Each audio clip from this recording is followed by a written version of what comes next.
There's an idea that you as a Christian take for granted that has proven to be so powerful, so dangerous even, that many people have tried to limit its implications. They've tried to deny that this idea applies to their enemies because of what it implies about how their enemies should be treated.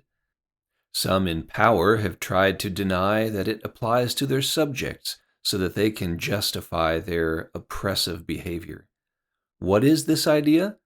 Well, that's what we'll discover on this episode in our series, Christianity's Dangerous Ideas.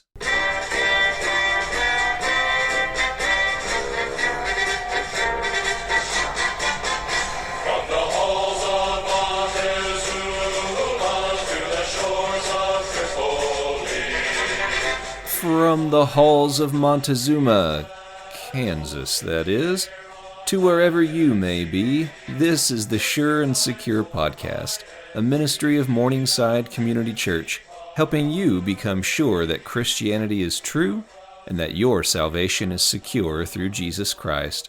I'm Pastor Tim Erickson. Thanks for listening today. You probably remember the Disney movie The Little Mermaid. But just in case you don't, let me mention a few key details. In that movie, Ariel, the Little Mermaid, dreams of becoming a human and being able to live on land like humans do. Even before she ever gets the chance to become a human, she starts to collect human things from sunken ships.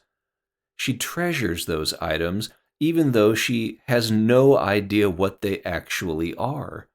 So she makes up all kinds of crazy ideas about what human beings do with a fork, for example.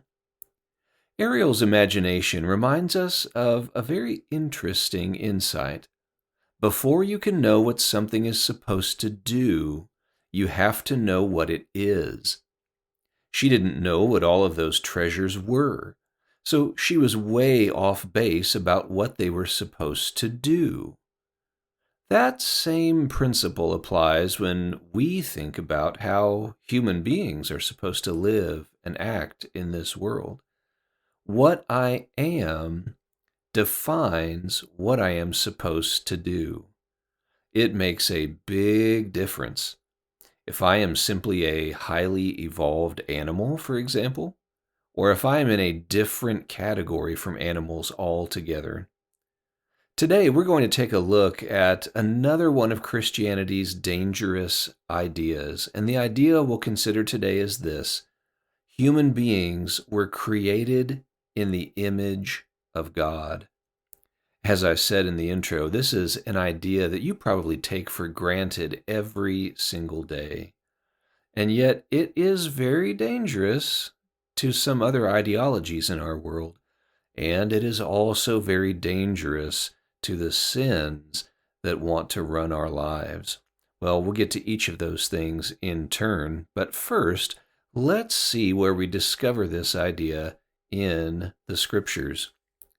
We first read about this idea in Genesis chapter 1, verses 26 through 28. Then God said, "Let us make man in our image, according to our likeness. They will rule the fish of the sea, the birds of the sky, the livestock, the whole earth, and the creatures that crawl on the earth." So God created man in his own image. He created him in the image of God. He created them, male and female. God blessed them and said to them, "Be fruitful, multiply, fill the earth and subdue it. Rule the fish of the sea, the birds of the sky, and every creature that crawls on the earth." This idea is repeated again not too far from that first passage, this time in Genesis chapter 5, verses 1 and 2, which say this: "This is the document containing the family records of Adam. On the day that God created man, he made him in the likeness of God. He created them male and female. When they were created, he blessed them and called them mankind." Now notice in both of those passages how it's stated that men and women both were created in the image of God. Each of those passages makes a point to clarify that detail, don't they? That's an important observation, and we'll touch on why that is a bit more in just a moment.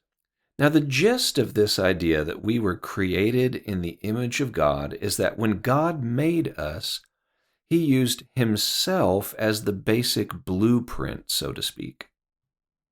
That's not to say that we are like God in every way, of course, because that's not even possible.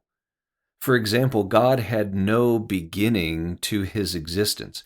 He has simply always existed. So he couldn't create us and then give us the trait of having always existed. That's not even a possibility. But God did give us certain abilities that mirror his own abilities so that we could carry out responsibilities that he had in mind for us to do. On the last episode, we saw that God is the kind of being who thinks and plans and evaluates and makes choices. He extends kindness to others. Those same traits form the core of the abilities that God gave to us.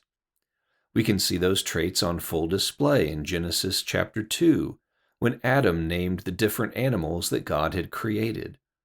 Genesis 2:19 says that God brought the animals to the man to see what he would call them.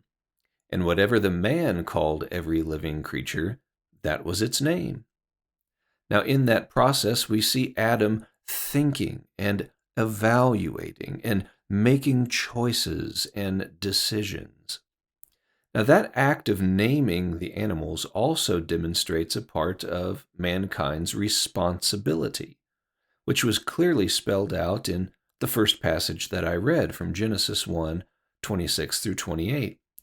God gave Adam and Eve the task of cultivating the earth and exercising oversight over all the animals that God had created. You could say that our job was to do on a small scale the same kind of thing that God does on a universal scale. God oversees the entire universe and rules over it. But for our planet, he decided to give us part of that responsibility. And so he gave us some of his own abilities so that we could actually carry out that job.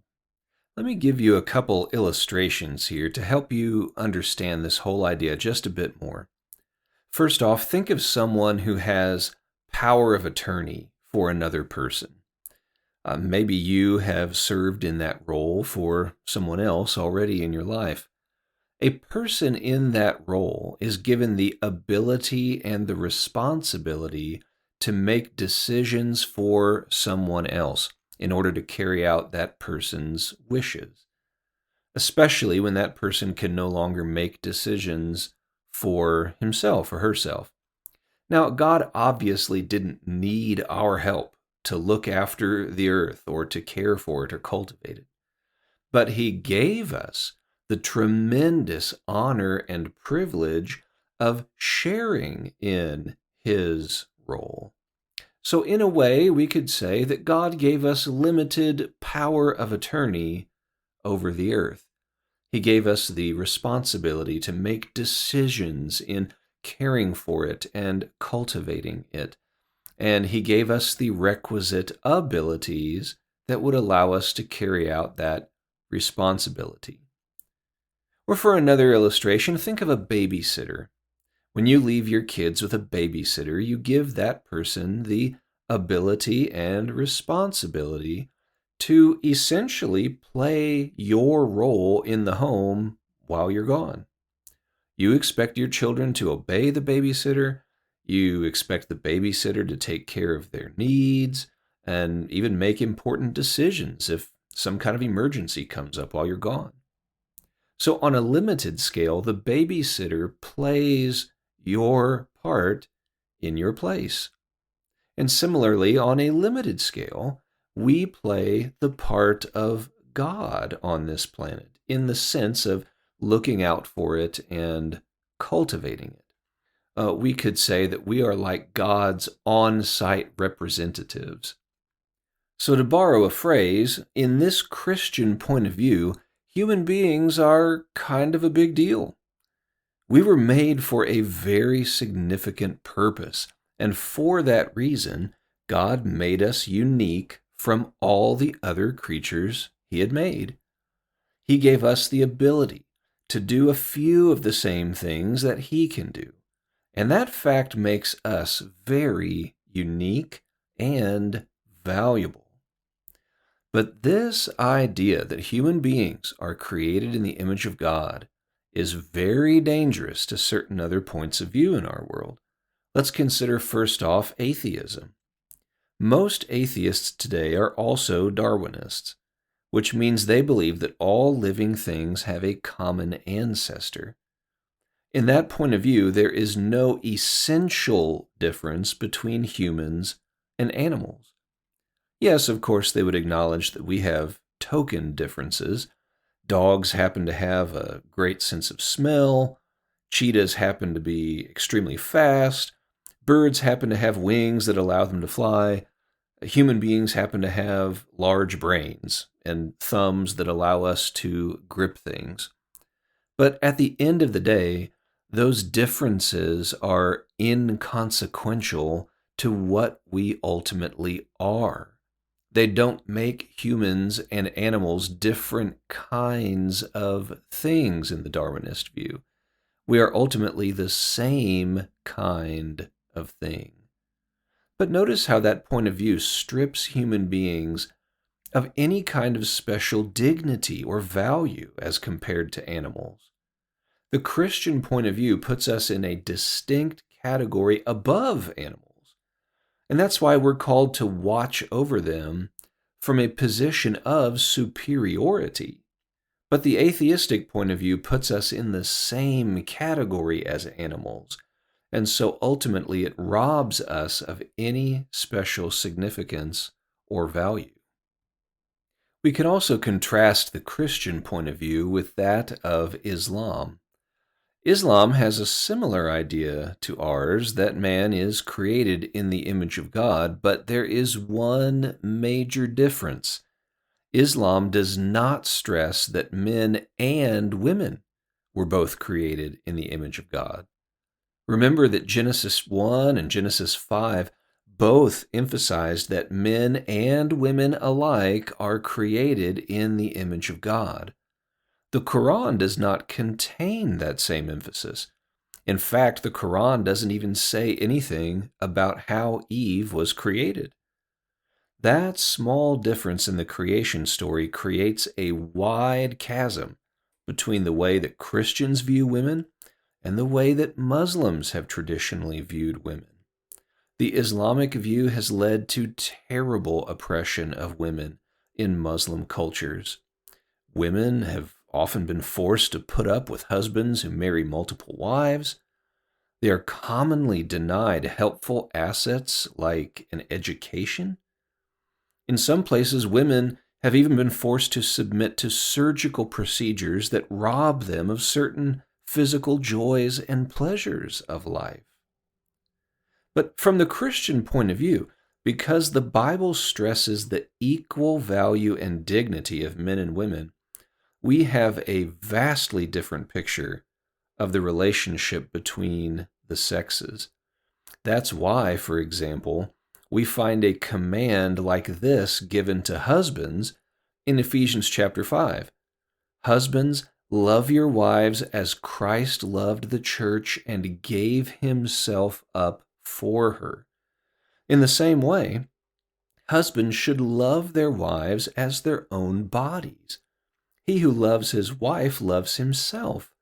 For no one ever hated his own flesh, but nourishes and cherishes it.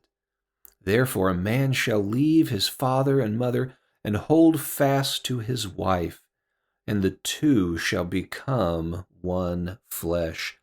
You can hear the call for self-sacrifice in those verses on the part of husbands.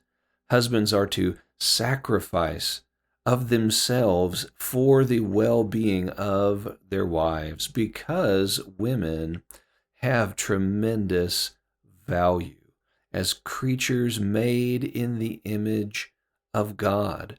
Not only that, but Women have their unique role to play in mirroring the love between Christ and his church.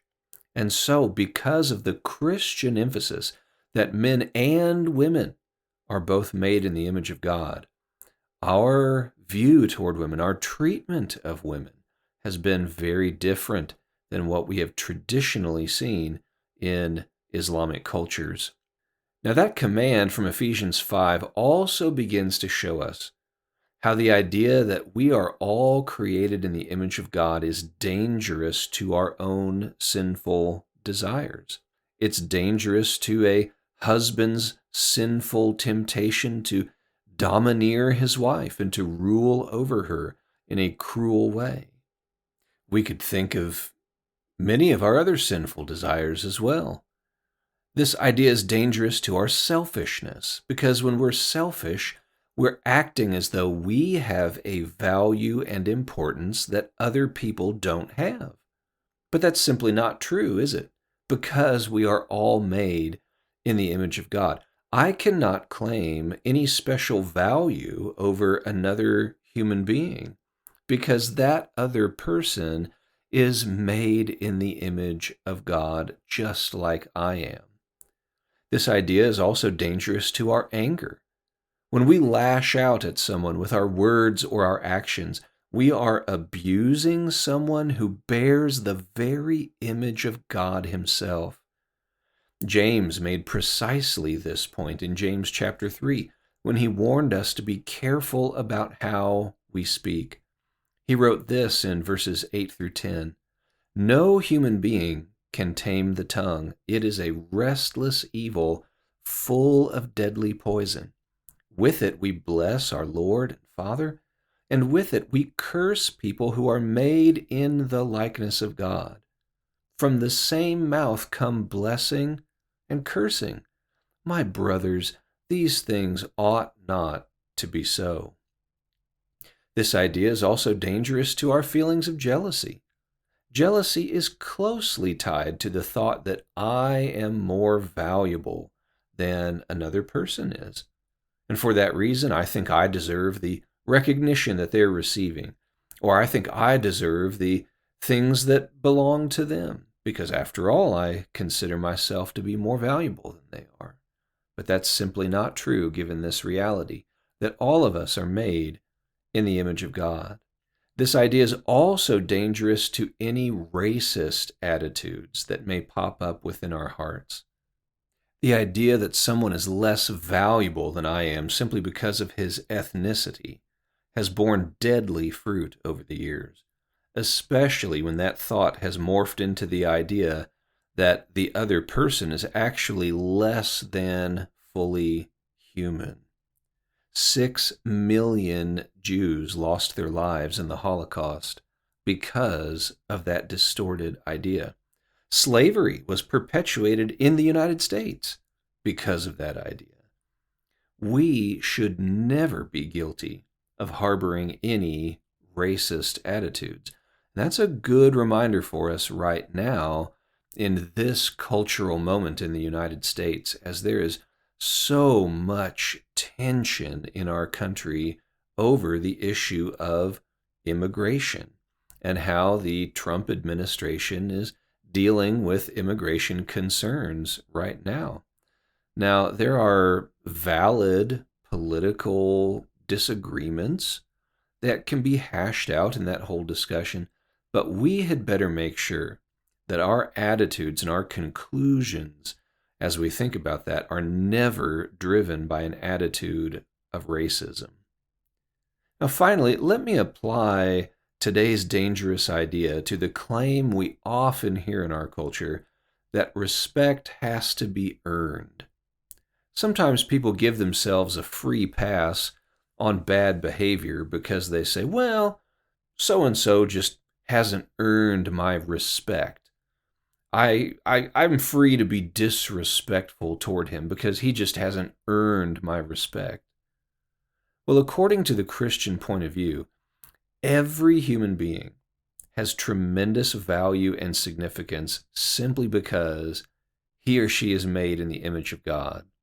For that reason alone, every human being deserves a basic level of respect from me, based on nothing more than the fact that he's made in the image of God.